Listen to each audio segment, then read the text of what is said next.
다음 주일이 추수감사주일인데 이 추수감사주일을 미리 준비하는 의미에서 감사설교를 먼저 준비했습니다. 아멘. 여러분, 우리는 하나님의 은혜를 날마다 잊지 않고 기념해야 될 줄로 믿습니다. 아멘. 여러분은 하루에 얼마나 하나님께 감사하며 찬양하며 그렇게 영광 돌리고 계십니까? 어떤 장로님이 저한테 그런 이야기를 하시더라고요. 하루는 장애자들이 모여 사는 은혜의 집이라는 곳을 있다고 하더라고요.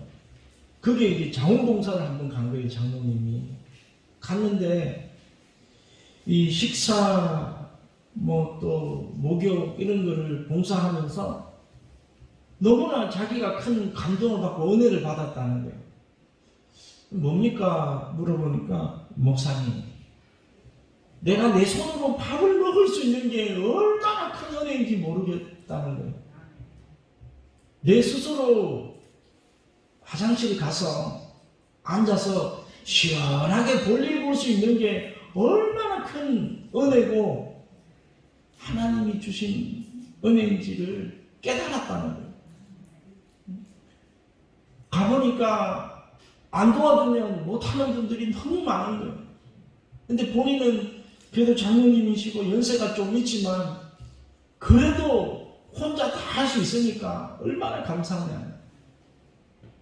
여러분, 이런 은혜를 깨닫게 되기를 주 이름으로 축복합니다. 여러분, 네 발로 교회까지 왔다는 것 자체만으로도 이게 얼마나 큰 은혜인지 몰라요. 오고 싶어도 못 오는 분들이 많잖아요. 여러분, 이것이 모두가 다 하나님의 은혜인 줄 믿으시기를 주의 이름으로 축복합니다. 이스라엘 백성들이 광야 생활하면서 얼마나 원망과 불평을 많이 해요. 근데 정말로 하나님의 은혜를 깨달은 분들은요, 원망하고 불평하지 않았어요. 오히려 하나님의 그 광야 가운데서도 하나님의 어마어마한 손길을 기억하면서 영광 돌렸다는 거예요. 신명기 8장 2절에 보면 내 하나님 여호와께서 이 40년 동안에 너로 광야의 길을 걷게 하신 것을 기억하라. 이는 너를 낮추시며 너를 시험하사 내 마음이 어떠한지 그 명령을 지키는지 아니 지키는지 알려 하심이라. 너를 낮추시며 너로 줄이게 하시며 또 너도 알지 못하며 내 열조도 알지 못하던 만나를 내게 먹이신 것은 사람이 떡으로만 사는 것이 아니요 여호와의 입에서 나오는 모든 말씀으로 사는 줄을 너로 알게 하려 하심이니라. 이 40년 동안에 내 의복이 헤어지지 아니하였고 내 발이 붙었지 아니하였느니라. 이게 기적이죠. 고난 가운데 강야 생활을 하더라도 하나님은 입히시고 먹이시고 보호하시고 지키신다는 거예요. 하나님의 자녀는 훈련은 받을지 모르지만 멸망하지는 않아요. 그러므로 우리 삶에 좀 고난이 있다 하더라도 이 역사를 믿고 감사하기를 주의로 축복합니다. 40년 동안 하나님이 뭐 했다고 말씀하십니까? 너를 시험하사 너를 연단하셨다는 거예요. 우리를 연단하시는 거예요. 이 땅의 삶은요, 하나님께 연단받는 삶이에요. 왜 연단받느냐? 예수 그리스도의 형상으로 우리가 만들어지기 위해서, 다듬어지기 위해서. 그래서 여러분 주변에 가시가 있습니까? 감사하기를 주의로 축복합니다.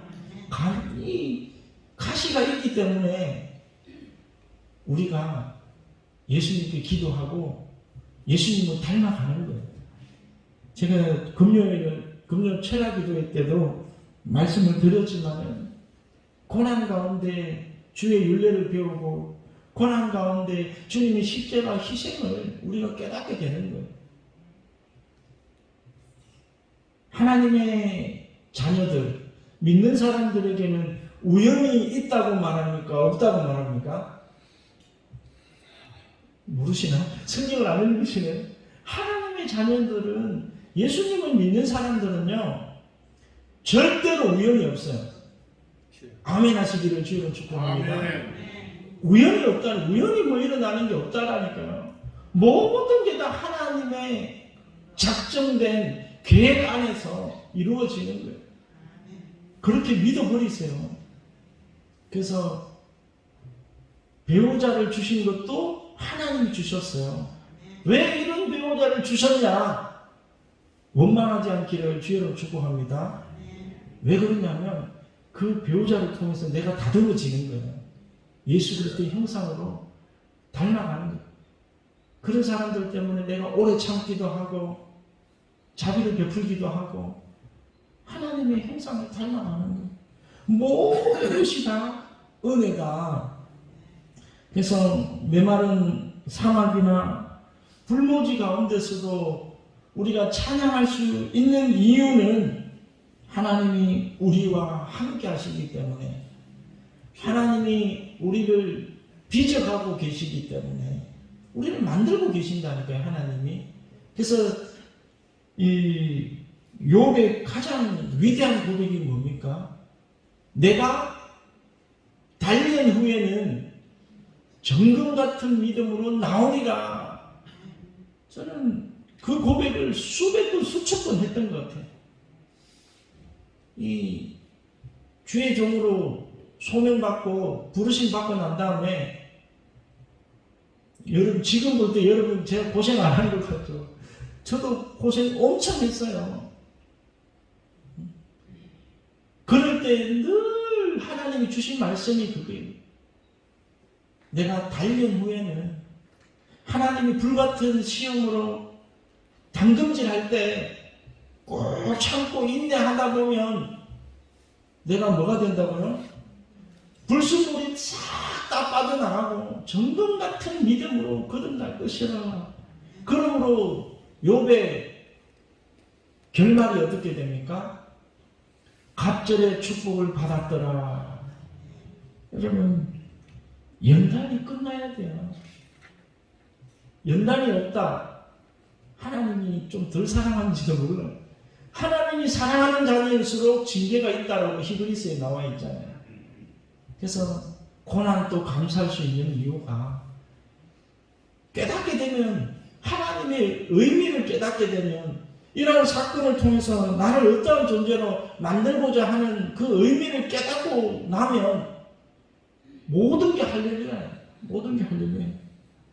그래서 성경에 보니까 신구약 성경 가운데 감사라는 단어가 178번이나 나온다. 비슷한 단어까지 다 치면 더 많죠. 그래서 우리는 날마다 감사해야 되는 거예요. 이 헬렌 켈러라는 분을 우리가 너무나 잘 알잖아요. 이 삼중고의 장애를 가지고 있었어요. 듣지도 못하고 보지도 못하고 말을 못하는 삼중고. 그분이 이렇게 기록했다고 말합니다. 나는 앞을 못 보는 사람으로서 눈이 멀지 않는 사람들에게 주고픈 말이 있다. 내일 갑자기 장님이 될지도 모른다고 생각하면서 당신의 눈을 사랑하라. 귀가 먹고 벙어리가 된다고 생각하고 듣고 보고 접촉할 수 있음을 감사하라. 여러분, 우리 속담에 그런 말이 있더라고요. 든 사람은 몰라도 난 사람은 안다.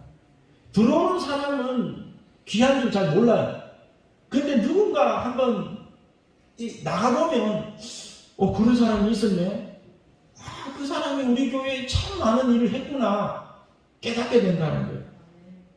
그래서 이 말이 무슨 말이냐면, 내게 있는 것은 내게 소중한 줄 몰라요, 사람들이.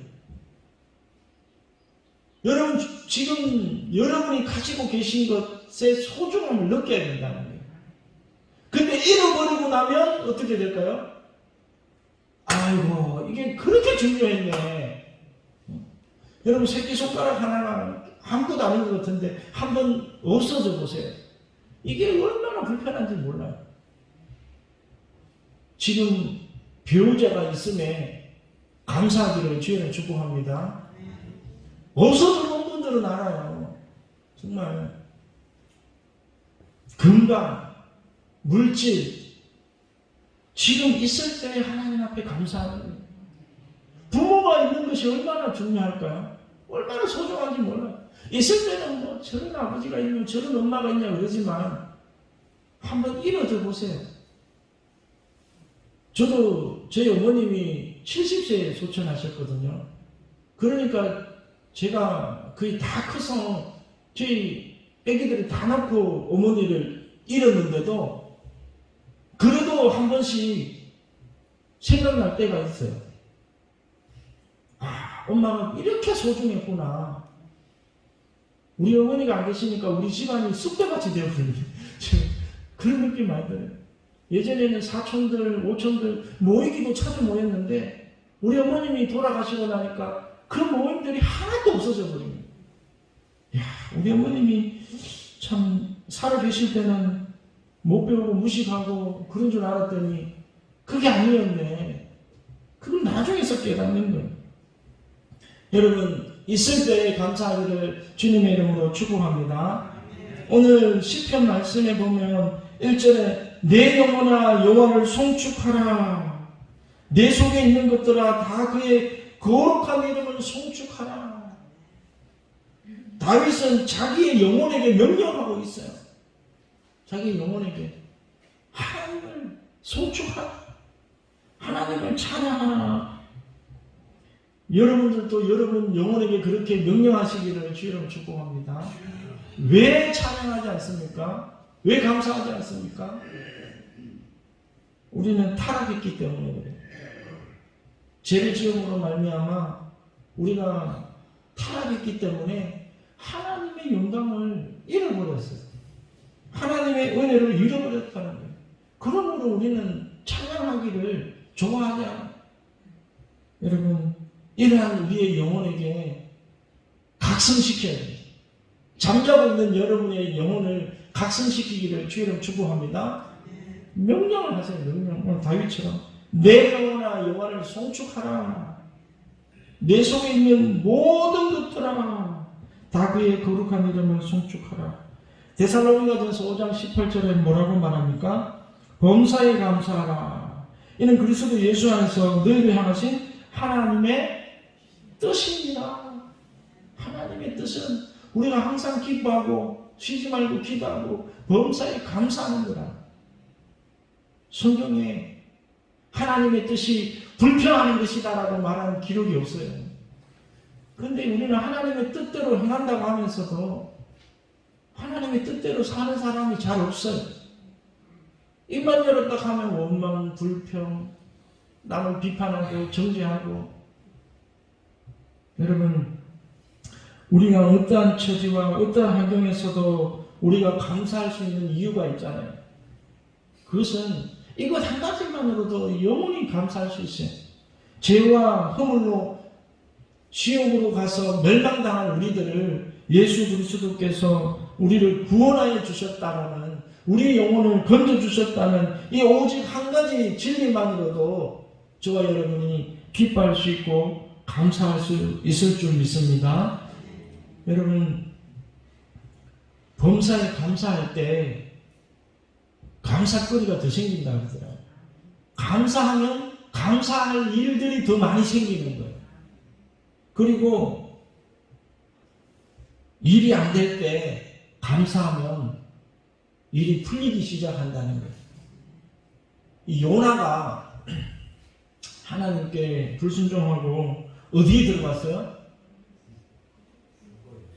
큰 물고기 뱃속으로 그냥 들어가 버렸잖아요. 근데 거기서 요나가 하는 게 뭔지 아십니까? 한번 성경에 보세요. 하나님을 찬양했다고 나와 있어요. 물고기 뱃속에 들어가서 먼저 정신이 든 거예요. 회개하고 하나님을 찬양한 거예요. 나는 감사하는 목소리로 주께 제사를 드리며 나의 소원을 주께 갚겠나이다. 구원은 여호와께 속하였나이다. 내가 여기서 건져주시면 날마다 감사하는 제사를 드리겠다는 거예요. 그러니까 하나님이 그 요나의 고백을 듣고 물고기 뱃속에서 토해내게 하셨다는 거예요. 그래서 살았어요. 여러분, 물고기 뱃속과 같은 어둠과 힘들과 고난이 있습니까? 뭘 해야 된다고요? 찬양하시기를 주여로 축복합니다. 하나님, 내가 날마다 주님을 찬양의 제사를 드리겠습니다. 감사의 제사를 드리겠습니다. 그 고백을 하니까 그 어둠에서, 그 터널에서 토해내버립니다. 솔로몬 왕이 왕이 된 후에 뭘 합니까? 감사제를 드리는데 1,000번제를 드리잖아요. 1,000번제는요 뭐냐 하면 1,000번, 1,000번을 예배 드렸다는 의미도 있지만 그게 아니에요. 여러분, 1,000번제를 보면 정말 1,000마리의 소를 드리는 거예요. 한 소를 그렇게 드리는 거예요. 하나님이 그렇게 감사하고 예배하는 그 솔로몬을 보고 기브온 산당에서 밤에 나타나시잖아요. 감사할 때 하나님이 나타나시는 거예요. 뭐라고 말합니까? 내가 너에게 무엇을 줄고 말만 해라 내가 다 줄게 이 말이잖아요. 언제 이런 역사가 일어났어요? 감사할 때. 자녀들도 엄마 아빠한테 자꾸 감사해야 엄마 아빠가 용돈이라도 더 주지. 원망하고 불평하면요 줄 것도 안 줘요. 그냥 우리 하나님도 마찬가지예요. 감사할 때 솔로몬에게 나타나고 요나에게 나타났듯이 저와 여러분이 날마다 감사하기를 주 이름으로 축복합니다. 아멘. 2절을 보면 내 영혼아 여호와를 송축하며 그의 모든 은택을 잊지 말지어다. 그가 내 모든 죄악을 사하시며 내 모든 병을 고치시며. 하나님의 은혜, 하나님의 은혜 가운데 첫 번째가 뭐냐 하면 우리의 모든 죄악을 사하시며 내 모든 병을 고치셨다. 모든 죄악을 용서하시기를 기뻐하시는 거예요. 여러분, 하나님이 우리를 용서하지 않으면 우리는 우리의 죄로 말미암아 죽을 수밖에 없는 거예요. 시편 86편 5절에 주는 선하사 사유하기를 즐기시며 주께 부르짖는 자에게 인자하심이 후하심이니이다. 주께 부르짖는 자에게 인자하심이 후하다. 용서하기를 즐겨하신다는 거예요. 그래서 하나님 앞에 나아가기를 주의 이름으로 축복합니다. 워털루 전쟁에서 급에 넘은 한 병사가 탈영을 했다고 합니다. 이 당시 사령관이었던 웰링턴 장군이 군법에 따라서 사형을 선고했어요. 그러자 부사관이 이렇게 요청을 하는 거예요. 각하, 안 그래도 지금 우리 군의 사기가 너무나 떨어져 있습니다. 또 이러한 병사를 사형에 처하면 더 사기가 떨어져서 전쟁에서 질 수밖에 없을 것입니다. 한번 용서해 주십시오.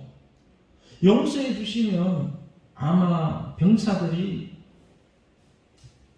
장군의 그 인자심으로 말미암아 용기를 얻고 충성할 것입니다. 이렇게 조언을 하는 거예요. 그래서 그 말을 듣고 사형을 취소하고 살려줬다는 거예요. 정말 그 부사관의 말대로 이 사병이 용서함 받고 살았다는 그 말을 듣고 다른 군인들이 용기를 얻은 거예요. 아, 우리 장군님은 저렇게 인자하시고 저렇게 후하신 분이구나. 그러면서 용기를 내어 싸운 결과 전쟁에서 이겼다라는 거예요.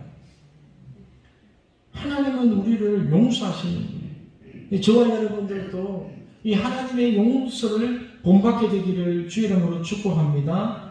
그래서 하나님은 용서하시는 분이시고 치유하시는 분이시다. 예수님께서도 이 땅에 오셔서 가장 많이 하는 사역이 치유하는 사역이었어요. 고치시는 사역. 이 여호와 라파라고, 여호와 라파. 이 여호와 라파의 원어의 뜻을 보면 단순히 육체만을 고치는 의료 행위를 말하는 것이 아니라 이 원래의 완전한 상태로 고쳐서 회복시키는 것을 말한다고 말했습니다. 우리의 원래의 상태는 어떤 모습일까요? 저와 여러분의 원래의 상태는 어떤 모습이냐 하면 하나님의 형상대로 지음을 받아서 보시기에 심히 좋았더라. 이런 모습이 저와 여러분의 원래의 모습이라는 거예요. 그런데 이 원래의 형상이 죄악으로 말미암아 깨어져 버렸잖아요.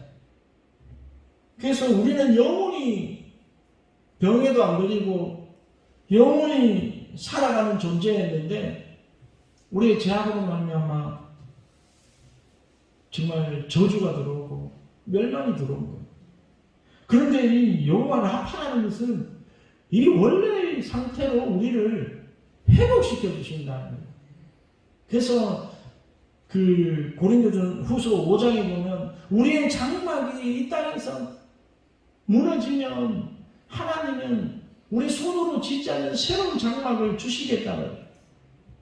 우리는 완전한 몸으로 부활될 것을 믿으시기를 주의를 축복합니다. 아멘. 이게 회복이에요. 회복. 하나님은 우리를 회복시키기를 원하십니다. 여러분, 가인이 죄를 지었을 때 뭐가 들어왔어요? 두려움이 들어옵니다. 두려움. 유리방랑하는 것. 세상 가운데 버려져서 유리방랑하는 것. 이것이 죄인의 상태. 모든 것이 두려운 거예요. 그런데 하나님을 믿고 회복된 자녀들은 이 두려움이 없고 마음속에 뭐가 들어와요? 기쁨과 평강이 임하기 시작한다는 거예요. 하나님의 형상으로 회복되어지는 저와 여러분 되기를 주의로 축복합니다.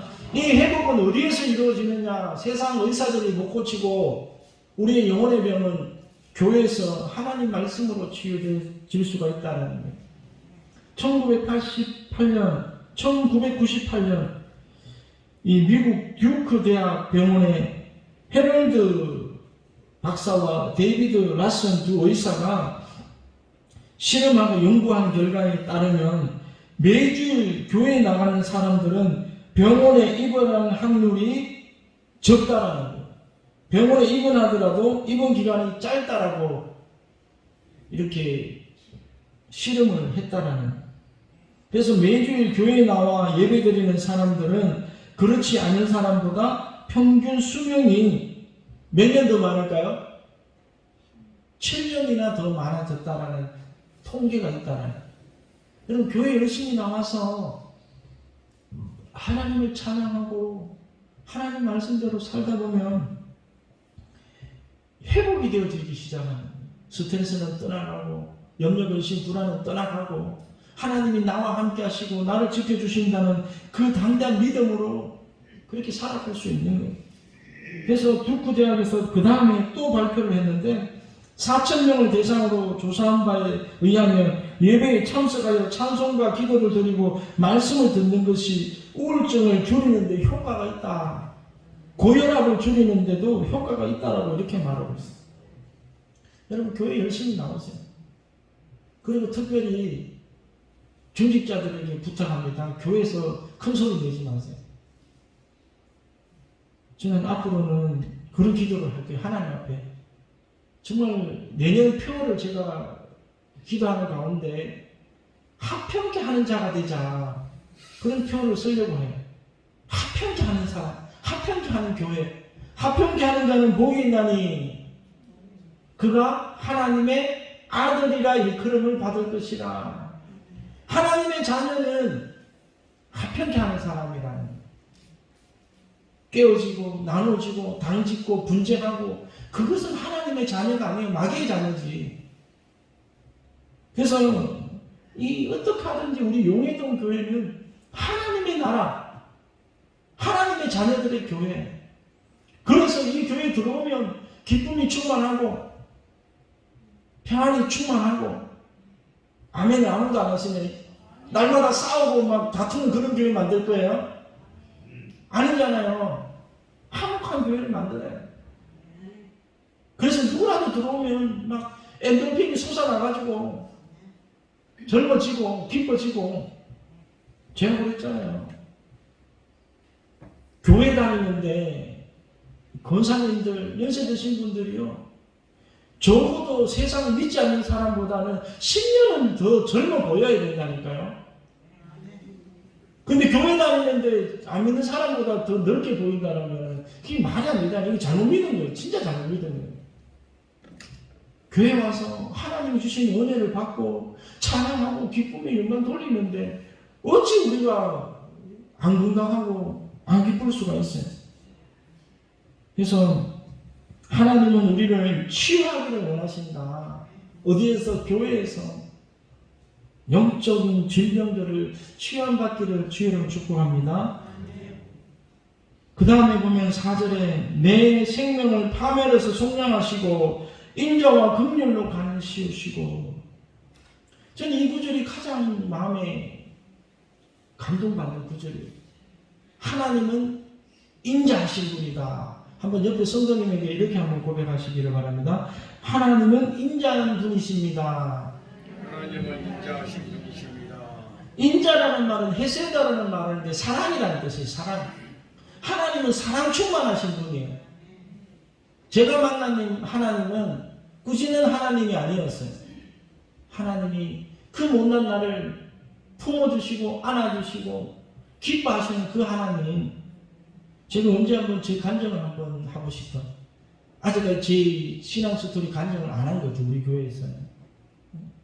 근데 제가 만난 하나님은 정말 얼마나 나를 사랑하시고 기뻐하시고 내가 너를 보배와 같이 여기노라. 그런 하나님을 어떻게 안 사랑할 수가 있어요.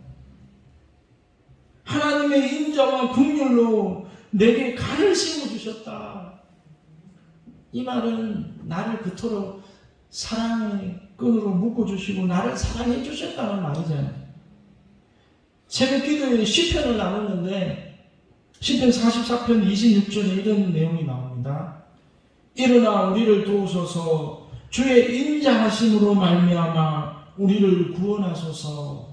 주의 인자하심으로 말미암아 우리를 구원하소서.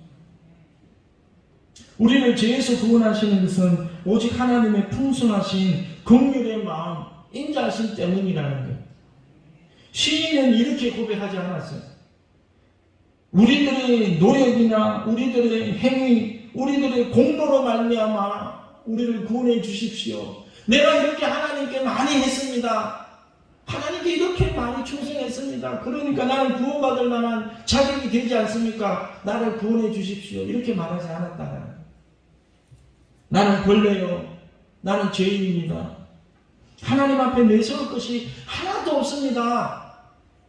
그러나 하나님은 사랑이 충만하고 인자와 자비와 긍휼이 풍성하신 분이시기에 그 긍휼하심으로 나를 구원해 주십시오. 이렇게 말합니다. 우리는 하나님 앞에 들고 나가서 요구할 수 있는 게 아무것도 없어요.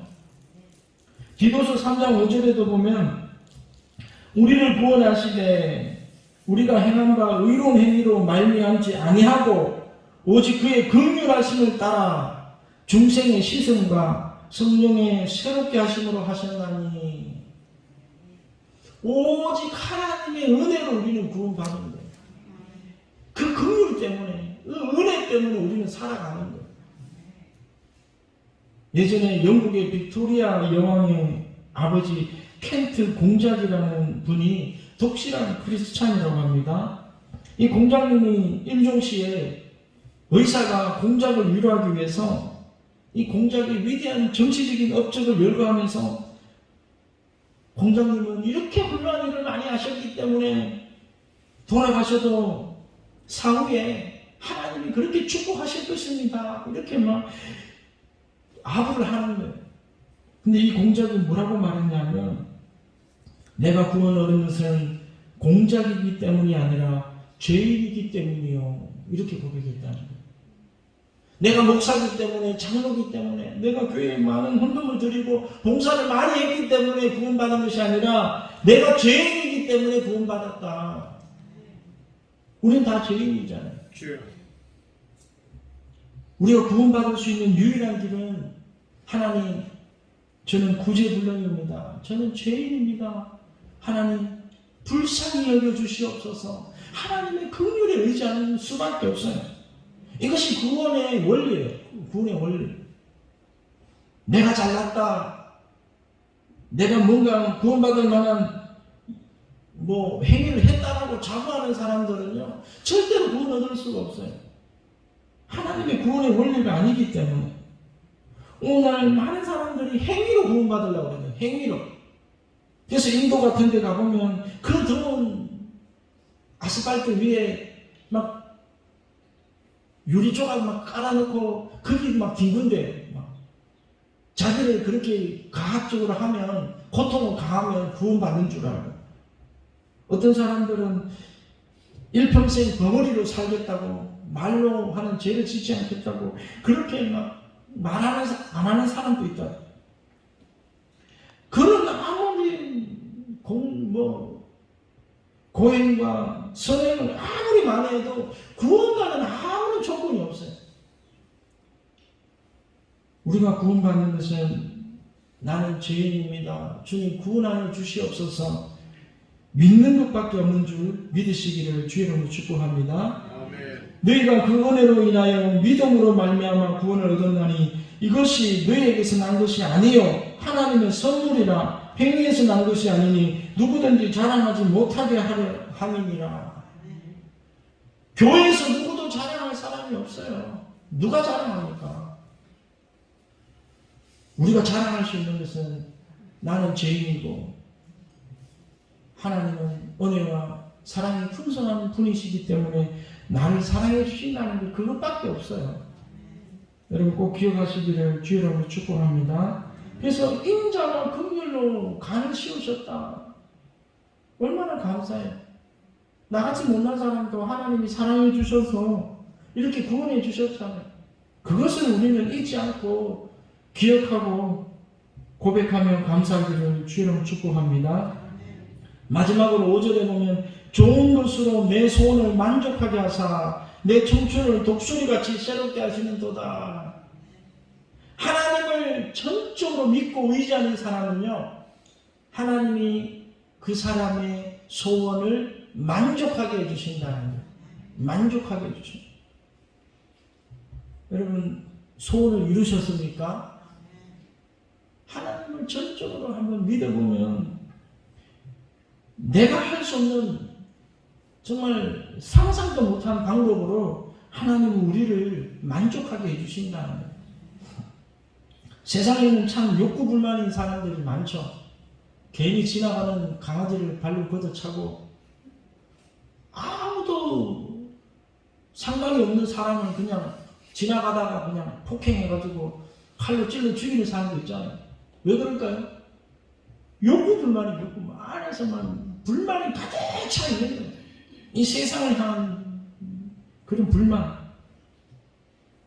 여러분 하나님 안에서 그 불만을 해소하기를 주의 이름으로 축복합니다. 우리 안에 있는 상처, 불만을 해소해야 돼요. 어떤 분들은 막 종이를 그냥 팍팍 찢어가지고 가루처럼 만드는 분들도 있고 그런 분들도 봤어요. 근데 욕구 불만, 정말 하나님 앞에 우리 속에 있는 그 모든 것들을 토해내시고 기도하시고 치유받아야 돼요. 그래서 여러분 간곡히 부탁드립니다. 다른 곳에서는 우리의 영혼이 치유받지 못해. 교회 와서 좀 부르짖으세요. 금요일날 텅텅 비어 있는데 저는 안타까워요. 순복음에 있다 보니까 금요일날 정말 찬양하면서 부르짖는 사람들이 많은 것을 봤어요.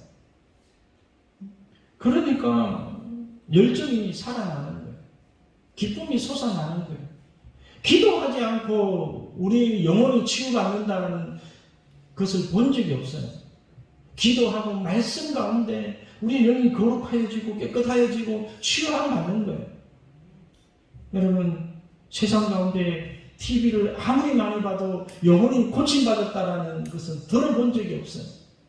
여러분 꼭 교회 나와서 기도하시고 욕구 불만을 사람한테 터뜨리지 마시고 하나님 앞에 토해내세요. 그리고 주변의 사람들에게는 하나님의 형상으로 다가가기를 주여로 축복합니다. 그게 그리스도 찬의 삶이잖아요. 왜 교회 옵니까? 하나님께 우리의 염려 의심 다 내려놓고 다시 하나님께 은혜 받고 사랑받고 세상 가운데 나가서 세상의 빛과 소금의 역할을 감당하며 하나님의 거룩함을 나타내는 게 크리스찬들의 삶이 되어야 된다.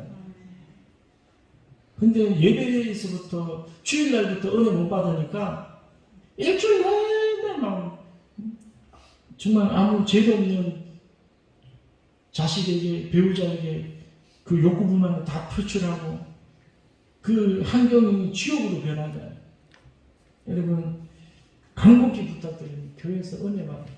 그리고 교회 나와서 여러분 안에 있는 욕구 불만을 하나님 앞에 다 토해내시고 그거 치료함 받아야 돼요. 해결 받아야 돼요. 그게 해결 안 되는데 무슨 다른 뭐 전도가 되고 뭐가 되면 안 돼요. 여러분 마음에 소원이 있습니까?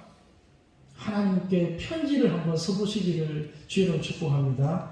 예전에 전라남도 해남에서 한 어린 소년이 태어나서 자라면서 집이 너무 가난해서 초등학교만 겨우 졸업하고 산에 올라가 나무를 하며 가난한 살림을 도와야 했다고 합니다. 근데 동네에 교회가 있어 그 아이가 교회를 다니기 시작했어요. 근데 이 소년의 꿈은 죽어도 중학교, 고등학교를 가고 싶은 거예요. 집에 형편을 보면 너무 가난해가지고 중학교 갈 형편이 안 되는 거예요. 돈을 벌어야 그 어릴 때부터. 그래서 이 어느 날 가난한 소년이 정말 그래도 정말 학교를 가고 싶으니까 방바닥에 엎드려서 하나님 앞에 편지를 썼어요. 하나님 전상서, 하나님 저는 중학교에 가고 싶습니다. 저는 집이 가난해 갈 수가 없습니다. 저를 중학교에 보내주십시오. 라는 편지를 쓰고 흰 봉투에 넣어가지고 앞에 표지에다가 하나님 전상서라고 쓰고는 뒤에 자기 이름을 딱 쓰고 우체통에 딱 넣었다는 거예요.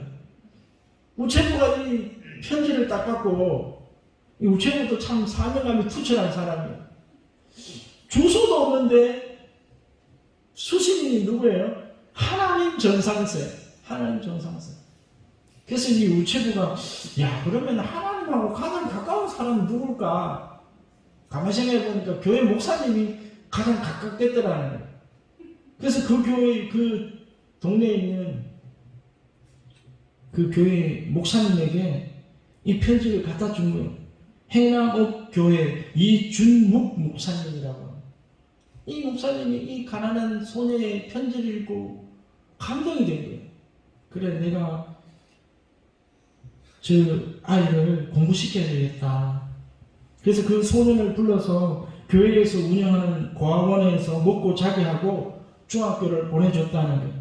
그리고 열심히 공부해서 한신대학교를 진학하고 외국 유학까지 다녀와 대학 교수가 되었다는 거예요.